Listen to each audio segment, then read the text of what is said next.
ಬಹಳ ಹಿಂದೆಯೇ ಸ್ವಾಮಿ ವಿವೇಕಾನಂದರು ಆ ಸಮಯದಲ್ಲಿ ಆ ಸಿಂಹ ಗರ್ಜನೆಯಂತಹ ಮಾತುಗಳನ್ನು ಹೇಳುತ್ತಿದ್ದರು. ಇಂದು ನನ್ನ ದೇಶಕ್ಕೆ ಆಧ್ಯಾತ್ಮಿಕತೆಯ ಅಗತ್ಯವಿಲ್ಲ. ನನ್ನ ದೇಶಕ್ಕೆ ದೈನಂದಿನ ಊಟ ಬೇಕಾಗಿದೆ. ಇಂದಿನ ಯುವಕರಿಗೆ ನಾವು ದೈನಂದಿನ ಊಟದ ಕೊರತೆಯಲ್ಲಿಲ್ಲದಿದ್ದರೂ ಸಹ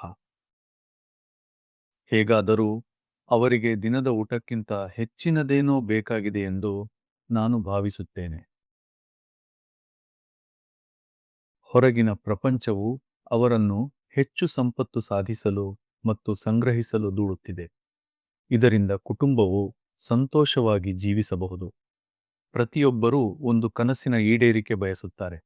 ಒಂದು ಉತ್ತಮ ಮನೆ, ಉತ್ತಮ ನೆರೆಹೊರೆ, ಉತ್ತಮ ಕಾರು, ಹೆಂಡತಿ, ಮಕ್ಕಳು, ಗಂಡ, ವಿಧೇಯ ಮಕ್ಕಳು ಇತ್ಯಾದಿ. ಇದು ಆ ಕನಸಿನ ಭಾಗವಾಗಿದೆ. ಈ ಕನಸನ್ನು ನನಸು ಮಾಡುವುದು ಹೇಗೆ? ನೀವು ಆ ಕನಸನ್ನು ನನಸು ಮಾಡಿದರೂ ಇನ್ನೂ ಆಧ್ಯಾತ್ಮಿಕ ಅಂಶವು ಹಿಂದುಳಿದಿರುತ್ತದೆ. ಮತ್ತು ನೀವು ಅತಿಯಾಗಿ ಆಧ್ಯಾತ್ಮಿಕತೆಯಲ್ಲಿದ್ದರೆ ಆಗ ನಿಮ್ಮ ಭೌತಿಕ ಅಗತ್ಯವನ್ನು ನೀವು ಹೇಗೆ ಪೂರೈಸುತ್ತೀರಿ? ನಾವು ಭಾರತದಲ್ಲಿ ಈ ಸಮತೋಲನವನ್ನು ಸಾಧಿಸಬೇಕಾಗಿದೆ.